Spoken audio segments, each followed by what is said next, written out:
Yeah, so my name's Nick Todhunter. I run Portrait Paintings Daily, which is the number one influencer Instagram page for portraiture and sort of history of art on portraiture in the world. And I also run the media outlet for arts, The Lives of the Artists, which is a podcast, a YouTube channel, diving deep into the lives of the artists in history, how they thought, how they lived, what they did, and how that informed their art. Because I think that a lot of people, when they're looking at art history, they kind of hold these artists up like they're gods, like they're not human beings, they're these gods of art.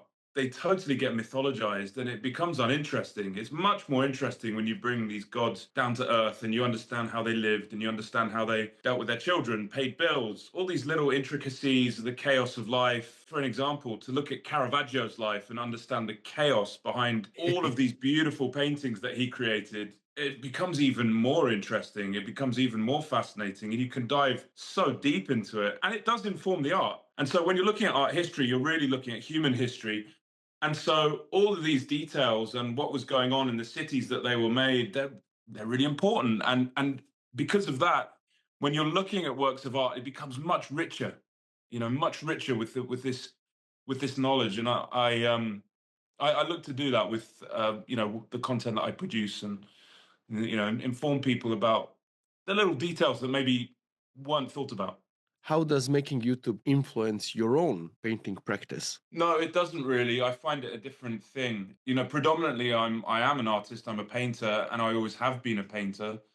Really, I think if I was going to be completely honest, I used art growing up and I didn't see it like this at the time, but it's only with hindsight when I look back that really I think that was what was going on. But I used it as a sort of place to recuperate, as a kind of mental health safety net, a kind of place to be safe. It just grew, it became so much part of my life that I really couldn't live without it.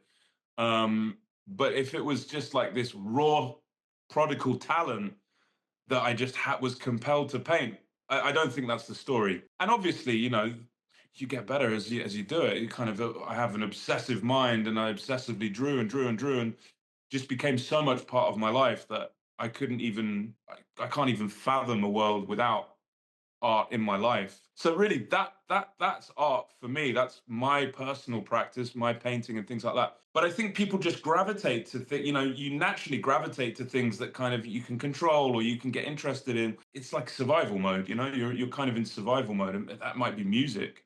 It might be making little films. It might be, I don't know. I just found it very easy to pick up a pen and a piece of paper and sketch and draw and create these little worlds. If I didn't find art, I would have found something else. It's people sometimes they find sport, Yeah. or whatever it is. But I remember very distinctly also, my grandfather used to paint, and I went into his art studio in his house, and it was like this different area of the house, but it had all these beautiful paintings on the wall, and he had an easel, and he had these paints. And I remember just being fascinated that he had this other world that I was just very interested. I was like, what is this thing? Along with that, my mother took me to a lot of art museums when I was young, so it was kind of like forced on me slightly. The YouTube thing's a different thing, it's really interacting with the public and making things that people want to see. And I started making videos with the kind of idea. There's a documentary filmmaker called Adam Curtis, and he makes these films that are the most fascinating documentaries that I've ever seen in my life. So one day I got to thinking, what if I made Adam Curtis style documentaries, but about art? It was kind of like, what do you want to see? What kind of films do you want to see that aren't out there? What kind of paintings do you want to see in museums that aren't there? Yeah, there's not enough content out there that I actually want to see. There's a lot of stuff that people see that I just don't think they really want to see. It's just thrown in their face kind of thing. But Yeah, and you do some fantastic things. And, a lot of the time, if you look at YouTube 15, 20 years ago, I think the content was a lot more interesting. You look at these old videos and there was like this sweet spot for YouTube where it was really making some really great stuff. And it had a much more of a personal touch. The algorithm now responds to big production, studios and things like that. And often I think that the content is just lacking. I watch some of the podcasts and some of the videos that are produced, such uninteresting content that you think like, is the algorithm responding to this high production cost more than the actual content? Because I don't think the AI picks up on the content necessarily, but I don't know really what's going on there. But I certainly remember being much more enthusiastic about YouTube many years ago and thinking this is like the answer. But it's got populated with adverts and big, like I said, lack of content, high production. I think it's changing slightly, but I think it's still a very important outlet. But you know we're sort of not in control of the way it's going. Oh, You can sorry. tell when people are acting in content, like a police pullover, the car gets pulled over by a police and there's some crazy scenario that goes on. You can tell straight away it's acted and it's Yes. not good content. What do you hope that your viewers take from your channel when they see your interviews with the artists or with the art historians? You had Daniele Bolelli. I had him Mm. 3 times. He's awesome, dude. Yeah, Daniel Bolelli is a wonderful human being, like a really genuine guy. I would consider myself a sort of expert in Caravaggio because it's someone that I've been interested in for the last 20 years. I've read every book on him. I've traveled Europe looking at all his paintings. Apart from Germany, I've been to every other place to look at his paintings, including in America. I even sailed to Malta to understand what it was like to arrive in Malta on a boat like he did. I have really walked in his footsteps. So then when I was talking to Daniel Bellelli, he has a massive knowledge of Caravaggio as well. And so it was a fascinating conversation for me personally. To respond to your other question about what do I hope people get, I can't control what people like and what they don't like. I hope that people are interested in the things that I'm interested in. I have to be genuinely interested in the people because that comes across in the interview. I do delve into some very interesting areas of art history. Do you believe art's value lies in technique or emotion, or it's something that I cannot think of, something totally different? I don't think it lies in technique, no. I think modern art changed that. It was very much about technique back in the day. If we're looking at Renaissance artists, they were very highly trained. It was very technique specific, but they were treated differently in society. They were tradespeople and they were kind of treated like that. I mean, if you go to Venice and go to Titian's house, yes, it's a nice house, it's a decent size, and he was wealthy from his art, but it's not crazy. But I think with modern art, that kind of changed with Van Gogh, Monet, and people like that. I think maybe because technique was so overdone and so many different good techniques had been done that they were trying to break free almost of technique. And I think that's the way modern art went. And I think still today, the contemporary art world, you see some horrendous work out there. And I don't know if you're the same as me. Sometimes you walk into a gallery or a museum and you think, who is making these decisions? Because this is just Yeah, so bad. I have to say this. Uh, there's a lot of drifters that get all the money and attention from doing art that they don't even know themselves what they're doing. I have to say that.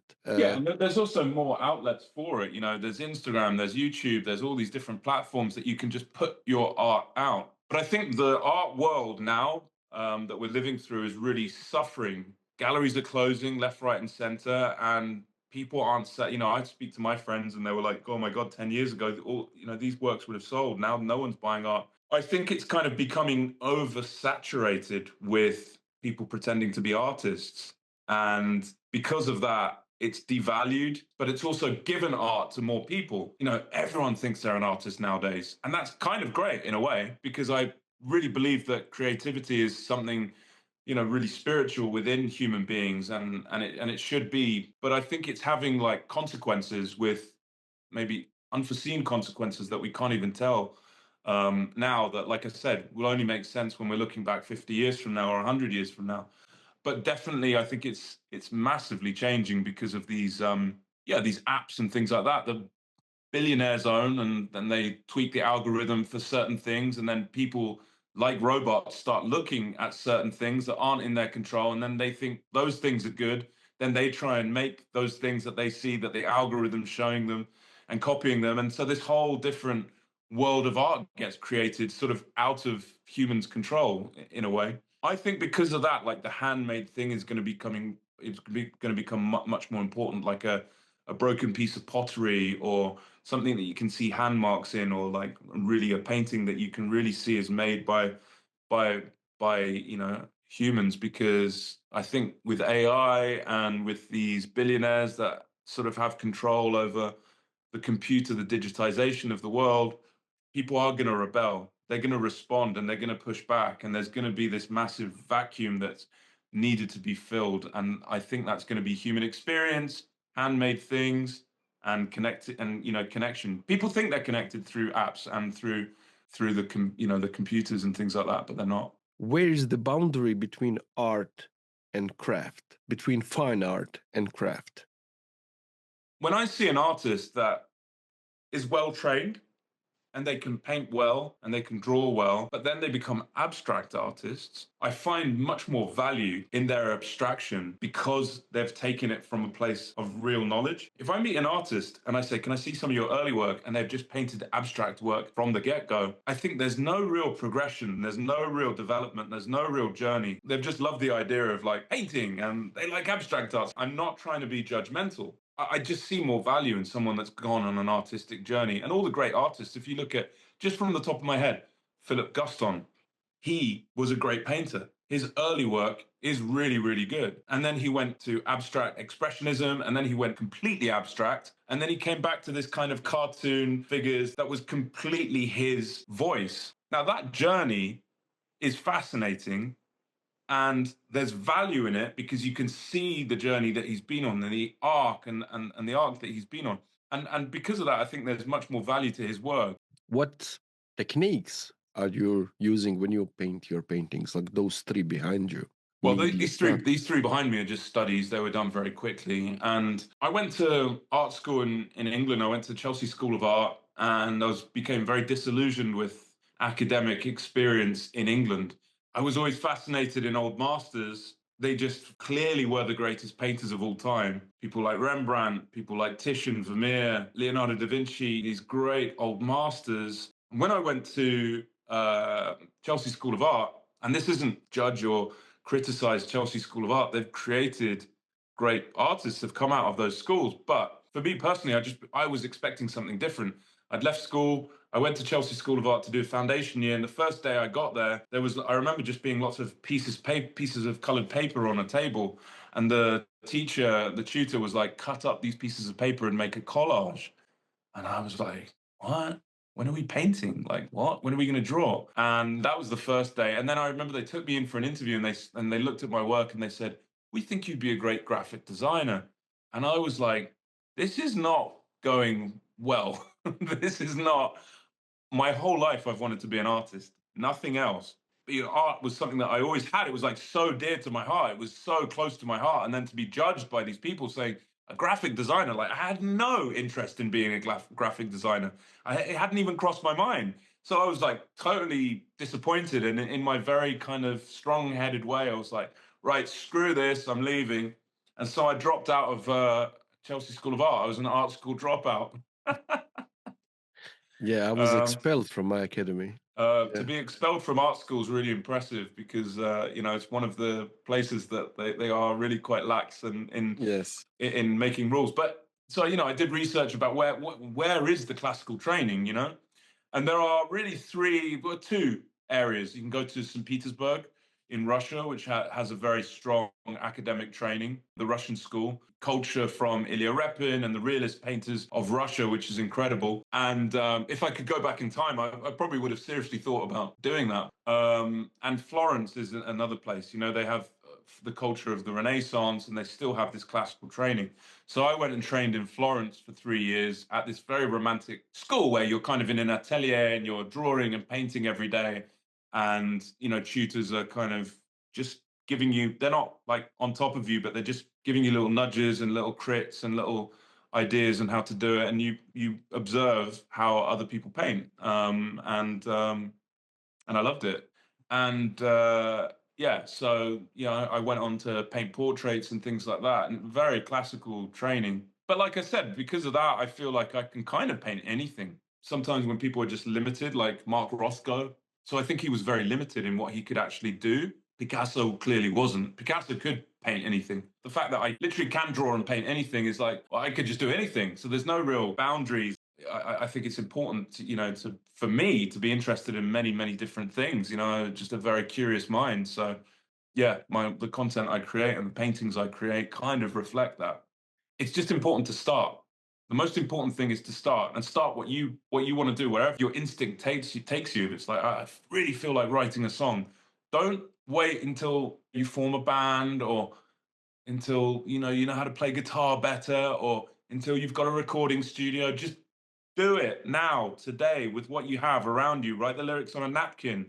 Ask for a pencil at a restaurant. Just wherever you are with the tools that you have, just do it the best you can, because that creates interesting work and it will create value and richness within your life. If you live a creative life, you have a rich life. How creative is Jeff Bezos? I'm sure he was a lot more creative when he didn't have all that money. I'm sure his creative life has kind of stopped now. And now he's a place where people want to extract money from him. He's just paying for things now.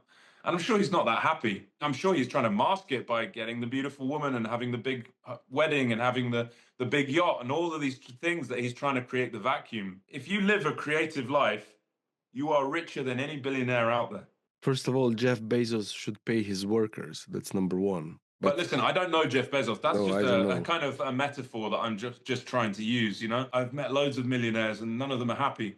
I'm sure some of them are happy, but I'm sure the people that are more happy are the ones that are being creative. To be creative in life is just such a spiritual need, and the modern world is trying to knock it out of you. It's trying to just make you conform.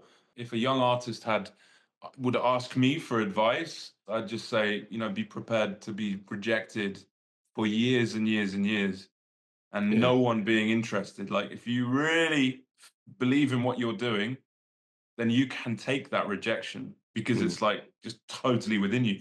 But if you're doing it to get somewhere, you will just fail, because the art world, more than anything, more than any other industry, is like the top 0.001% have all the money, and then the rest of the people have nothing.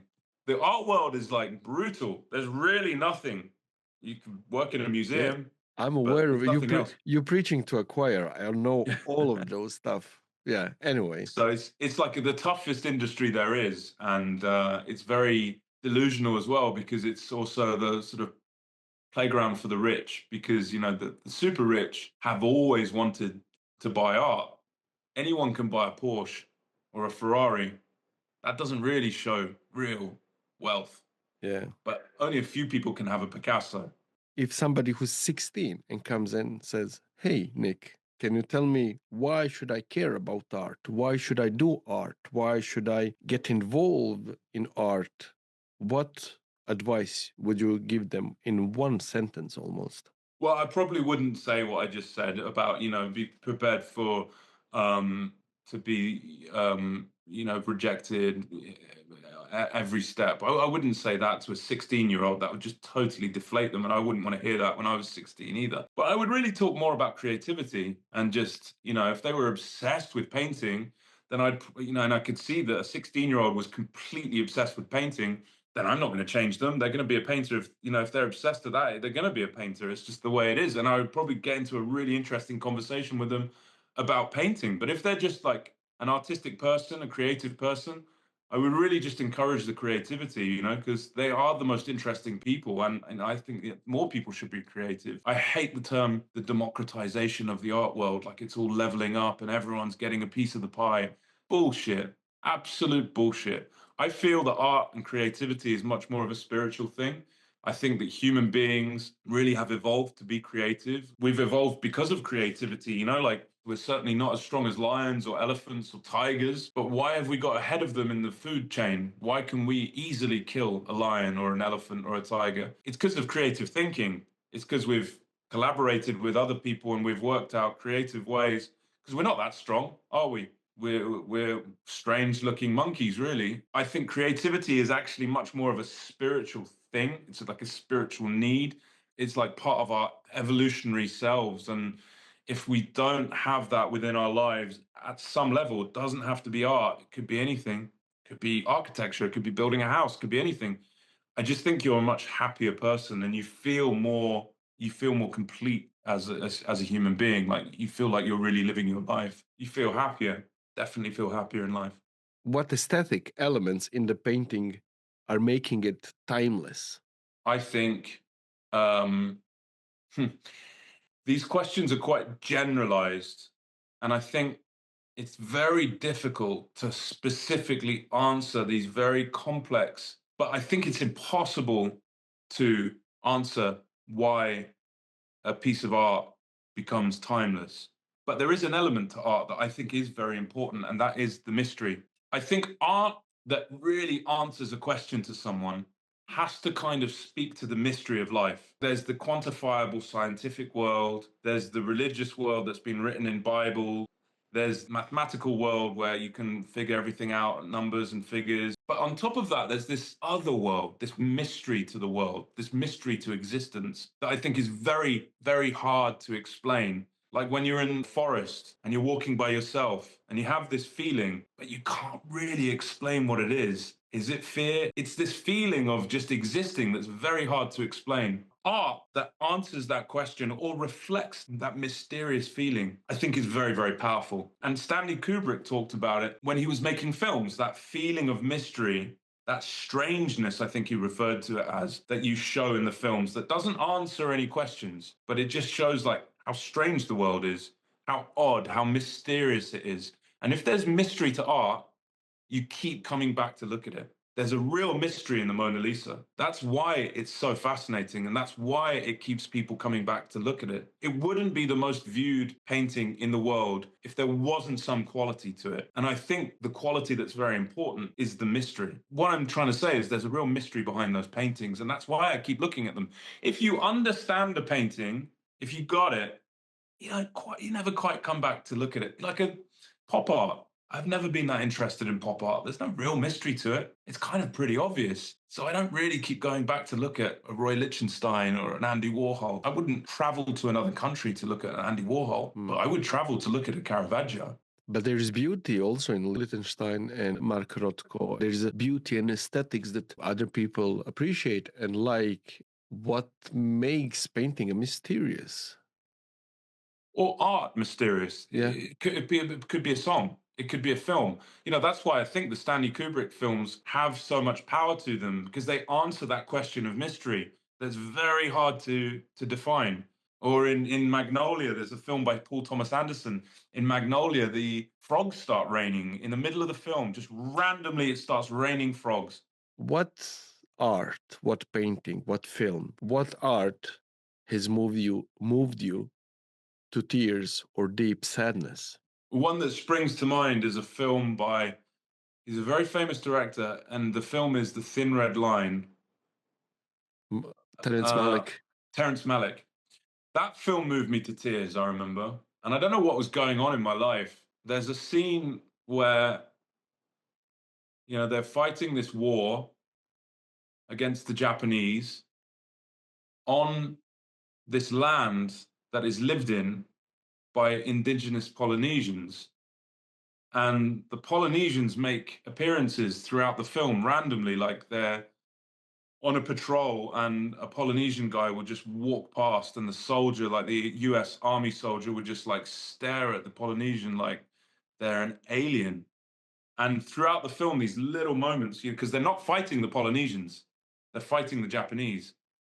So there's this kind of other people within the film that aren't their enemies, that live in this land that they're destroying with war. And I think I was going maybe through an emotional time in my life. I mean, my whole life has been emotional. But I remember there's one bit where he just finds the Polynesians and they're singing this song, this like native song. And there's no like music or drums or anything. It's just them chanting, like this tribal chanting. And I remember just like bursting into tears spontaneously. Just, he'd been fighting this really intense war against the Japanese. And then he just, in this one scene that he escapes from the war, he finds these local, Polynesian people that are just in like ecstasy singing this song. And I remember it was just so powerful and beautiful. That whole film is powerful. Yeah. That whole film is powerful. And so I think I was really feeling it all the way through. And that scene was just like the moment that I was just like, just all burst out because it was just so strong. I always ask 3 questions for the end. Everybody. Great. Looking forward to it. Yeah. What is art? Like I said before, for me, art is creativity.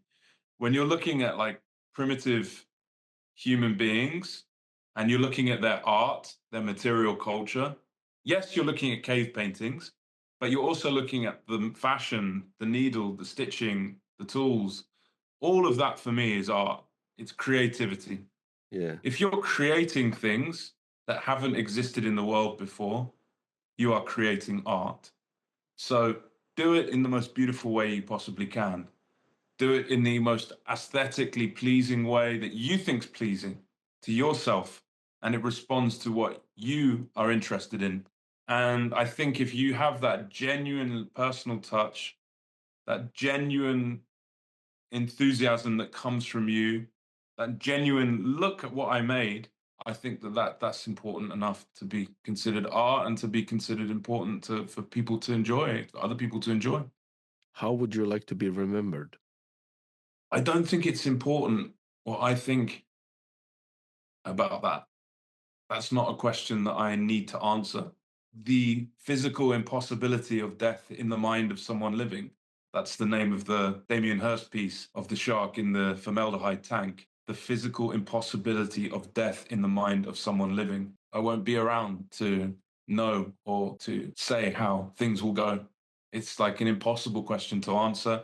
And it's also, I'm not trying to criticize your question because I think it's a great question, but it's also pointless for me to answer it.